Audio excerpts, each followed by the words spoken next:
नमस्कार दोस्तों, हमारे चैनल पर आप सभी का स्वागत है।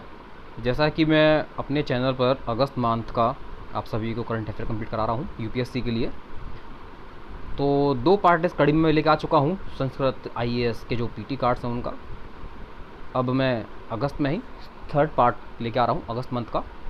बस एक पार्ट और आएगा और आपका ये मंथ कंप्लीट हो जाएगा अगस्त का, जो कि संस्कृति आईएएस की तरफ से आपको देखने को मिलेगा। और संस्कृति आईएएस का जो मटेरियल है आईएएस के लिए करंट अफेयर का, वो काफ़ी अच्छा रहता है। इसलिए मेरा आपसे अनुरोध है, आप प्लीज़ वीडियो को देखिए। काफ़ी अच्छा करंट इसमें रहने वाला है, जो कि आपको सिलेक्शन दिलाने में काफ़ी हेल्प करेगा। चलिए बढ़ते हैं आगे, देखते हैं आज की वीडियो। पहला जो टॉपिक है इसमें वो है हेलो आर्किया। यह क्या होता है देखिए, यह यूरी आर्कियोटा का एक वर्ग है जिसे हेलोफिलिक आर्किया के नाम से जाना जाता है। यह नमक से संतृप्त या लगभग संतृप्त जल में पाया जाता है। ठीक, ये इसमें इम्पोर्टेंट है, ये आप पढ़ लेना कि यह नमक से संतृप्त। ठीक,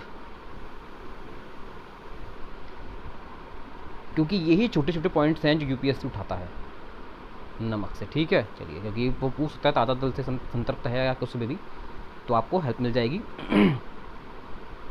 कि ये नमक से संतृप्त है। ठीक है, चलिए आगे देखते हैं। हेलो बैक्टीरिया को अब बैक्टीरिया की बजाय आर्किया के रूप में पहचाना जाता है। ये भी आप अच्छे से देख लेना कि इसको आर्किया के रूप में पहचाना जाता है, ना कि बैक्टीरिया के रूप में। ठीक, जो सबसे बड़े समूहों में से एक है। सूक्ष्मजीवी हेलोफाइल समुदाय के सदस्य हैं जिन्हें बढ़ने के लिए उच्च नमक सांद्रता की आवश्यकता होती है। ठीक, जो हेलोफाइल हैं वो ये सूक्ष्मजीवी जो है, कौन से सूक्ष्मजीवी, जो हेलोबैक्टीरिया है, ठीक है, वो हेलोफाइल समुदाय के सदस्य हैं। अभी आपसे पूछ सकता है कि जो हेलोबैक्टीरिया है, ठीक है, सॉरी, हेलो आर्किया है, वो किस समुदाय का सदस्य है? कौन? Hello archaea.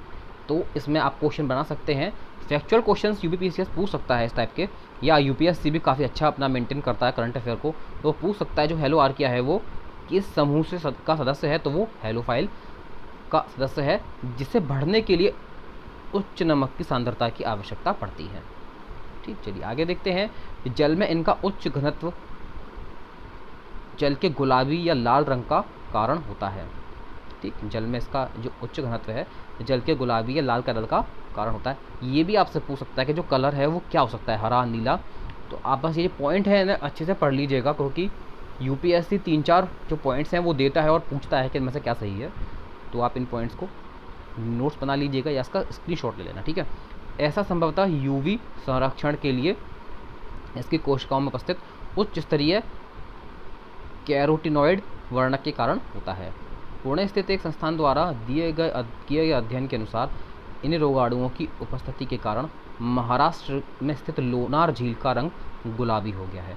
बस यहीं से उठाएगा यूपीएससी के किस जो झील है महाराष्ट्र में, उसका जो कलर है वो हेलो आर्किया के कारण गुलाबी हो गया है।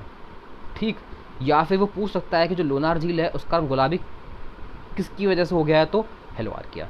बस ठीक है, ये इन्हीं पॉइंटों से जुड़कर करंट अफेयर बनते हैं जो कि यूपीएससी पूछता है, याद रखिएगा। ठीक है, अगला पॉइंट देखते हैं, अफ्रीकन स्वाइन फीवर वायरस। ठीक, देखते हैं ये क्या है। जो अफ्रीकन स्वाइन फीवर वायरस का एक डबल स्टैंडर्ड डीएनए वायरस है। ठीक, याद रखिएगा क्या डीएनए वायरस है, ना कि आरएनए। ठीक है, यह अस्फर विरिडे परिवार से संबंधित है। यह घरेलू एवं जंगली सुअरों में तीव्र रक्तस्रावी ज्वर का कारण होता है। ठीक, किस जंतु में पाया जाता है? सुअरों में खासकर, याद रखिएगा। ठीक, अफ्रीकी स्वाइन फीवर एक संक्रामक एवं घातक पशु रोग है। यह मनुष्यों को प्रभावित नहीं करता, किंतु वे इसके वाहक हो सकते हैं। समझे आप? मतलब कि जो मनुष्य हैं वो इससे संक्रमित नहीं होते, परंतु इस जो रोग है इसको फैलाने में कारगर हो सकते हैं। ये जो वायरस है इसे एक सूअर से लेने से दूसरे सूअर तक पहुंचा सकते हैं जो इसका पालन करते हैं सूअरों पर। ठीक है, चलिए देखते हैं आगे। इसका कोई उपचार नहीं है, इस कारण इससे होने वाली मृत्यु दर 100% है। मतलब अगर ये किसी जानवर को हो गया तो वो उसकी जान जाना निश्चित है। इसे पहली बार 1920 के दशक में अफ्रीका में देखा गया था। इसीलिए इसे अफ्रीकी स्वाइन फीवर कहते हैं। जैसे कि मान के चलिए आप, जैसे कोई व्यक्ति है ऑस्ट्रेलिया में, सॉरी अफ्रीका में, और अफ्रीका में रह के वो सूअर पालन करता है, और उसके किसी एक सूअर को गलती से भी अगर ये वायरस है, अब वो उस इंसान को लग जाएगा, परंतु वो उसे होगा नहीं। अब वो जिस जिस जगह जाएगा वहाँ जो भी जानवर होंगे वो उन सबको संक्रमित कर देगा, और ये है कि इसका इलाज नहीं है, और वो जो जानवर हैं वो संक्रमित होकर 100% कन्फर्म है कि उनकी डेथ होनी निश्चित है। ठीक, और ये अफ्रीका में देखा गया था, इसीलिए अफ्रीका, इसका नाम अफ्रीकी स्वाइन फीवर है। ठीक है, केरल के वायनाड जिले में अफ्रीकी स्वाइन फीवर के प्रसार को रोकने के लिए लगभग 500 सूअरों के मारे जाने के एक हफ्ते बाद कन्नूर में रोग के नए मामले सामने आए हैं। ठीक, अब देखिए इसका कोई इलाज नहीं है, तो यही कर सकते हैं कि जो सूअर है उनको मारा ही जाएगा बस। केवल अगर पता लग जाता है, इंडिकेट हो जाता है कि जो सूअर है उसे अफ्रीकी स्वाइन फीवर है, तो उसे मारा ही जाएगा, क्योंकि इसका कोई इलाज है नहीं। ठीक, चलिए आगे देखते हैं। अगला टॉपिक क्या है? मिंजर मेला। चलिए ठीक, देखते हैं कहाँ। मिंजर मेला चंबा क्षेत्र का सबसे लोकप्रिय मेला है। यह मेला श्रावण मास के दूसरे रविवार को लगता है। सप्ताह भर चलने वाले इस मेले की शुरुआत ऐतिहासिक चौगान में मिंजर ध्वज फहराकर की जाती है। ठीक, पूछ सकता है किस जिले का है या किस क्षेत्र का है, तो चंबा क्षेत्र का है। ठीक है, चलिए। मिंजर मक्के के पौधे के अंकुरण का प्रतीक है। इस मेले के आयोजन पर लोगों को मिंजर का वितरण किया जाता है, जिसे पुरुष व महिलाएं अपनी पोशाक पर रेशम के लटकन के रूप में धारण करते हैं। इस उत्सव पर स्थानीय कलाकारों द्वारा पारंपरिक कुमजरी मल्हार गीत गाए जाते हैं। कौन से मल्हार? याद रखिएगा, कुमजरी मल्हार। ये यूपीएससी पूछ सकता है। और किस पौधे के अंकुरण के प्रतीक के रूप में?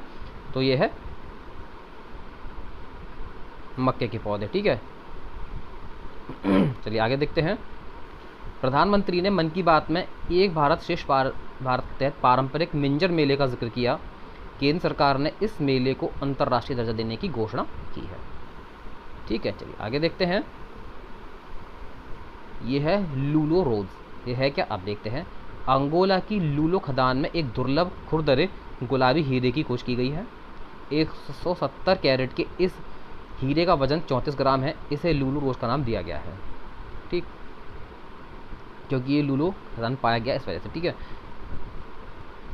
जो विगत 300 वर्षों में खोजा गया सबसे बड़ा गुलाबी हीरा है। ठीक, यह लूलो खनन परियोजना के तहत उत्खनित अब तक का 5वां सबसे बड़ा हीरा है। वर्ष 2016 में खोजा गया 4 फरवरी स्टोन अंगोला का अब तक सबसे बड़ा हीरा है। भारत में खोजा गया अब तक का सबसे बड़ा ज्ञात गुलाबी जो हीरा है वह दरिया ए नूर है। याद रखिएगा, दरिया ए नूर। पूछ सकता है दरिया ए नूर क्या है। ठीक, जिसका अनुमानित वजन 182 कैरेट है। दरिया ए नूर हीरा गोलकोंडा की कुल्लूर खदान से प्राप्त हुआ था, जिस वर्ष सर्वप्रथम काकतीय वंश का नियंत्रण था। वर्तमान में यह हीरा सेंट्रल बैंक ऑफ ईरान के पास है। ठीक है, चलिए देखते हैं आगे। देखते हैं हेल फायर R9X मिसाइल क्या है, देखते हैं। अमेरिका द्वारा निर्मित इस मिसाइल को निंजा मिसाइल के रूप में जाना जाता है। ठीक, यह न्यूनतम अतिरिक्त क्षति के साथ विशिष्ट लक्ष्य को साधने में सक्षम है। ठीक, इसका भार 45 किलोग्राम तथा मारक क्षमता 500 मीटर से 11 किलोमीटर तक है। इसे हेलीकॉप्टर, एयरक्राफ्ट या सैन्य वाहनों से प्रक्षेपित किया जा सकता है। देखिए, इंटरनेशनल जो करंट अफेयर को पूछा जा सकता है कि निंजा मिसाइल क्या है या इसकी विशेषता क्या है, आपको काम आ जाएगी ये। ठीक, हेल फायर हेलीबोर्न लेज़र तथा दागों और भूल जाओ तकनीक से लैस होते हैं। इसे सर्वप्रथम अपाचे AH-64 अटैक हेलीकॉप्टर से टैंकों को लक्षित करने के लिए विकसित किया गया था। इसका उपयोग अमेरिकी सेना ने अल कायदा प्रमुख अयमान अल जवाहिरी को मारने के लिए एक गुप्त हथियार के रूप में प्रयोग किया था। ठीक, चलिए अगला टॉपिक देखते हैं। एस्ट्रोबी। एस्ट्रोबी क्या है? एस्ट्रोबी नासा का नया फ्री फ्लाइंग रोबोटिक्स सिस्टम है। चलिए देखिए, साइंस एंड टेक में यूपीएससी काफ़ी अच्छे क्वेश्चंस पूछता है, वहाँ आपको एक काम आ जाएगा कि एस्ट्रोबी क्या है। ठीक, इसमें एक ऐसी प्रणाली का उपयोग किया गया है जो एक शोध मंच के रूप में कार्य करती है। देखिए, ये एक पीटी कार्ड्स हैं। मैं आपसे निवेदन करना चाहूँगा, जैसे कि एस्ट्रोबी है, आप इसे प्लीज़ गूगल पर सर्च कीजिए। इसके बारे में जितनी भी आप इन्फॉर्मेशन लिख सकते हैं अपने खुद के हैंड रिटन नोट्स बनाइए।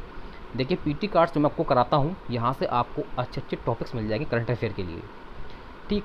तो यहाँ से आपको हेल्प ये हो जाएगी कि आप इन टॉपिक्स को अच्छे से गूगल से ऑनलाइन पढ़ सकते हैं, ताकि आपके जो क्वेश्चन है वो यूपीएससी में छूटे ना, क्योंकि यूपीएससी सीधे सीधे क्वेश्चन नहीं पूछता है। उनसे संबंधित आपको 4-5 लाइन दे देगा उनके बारे में और आपसे पूछ लेगा कि इनमें से क्या क्या सही है, ठीक।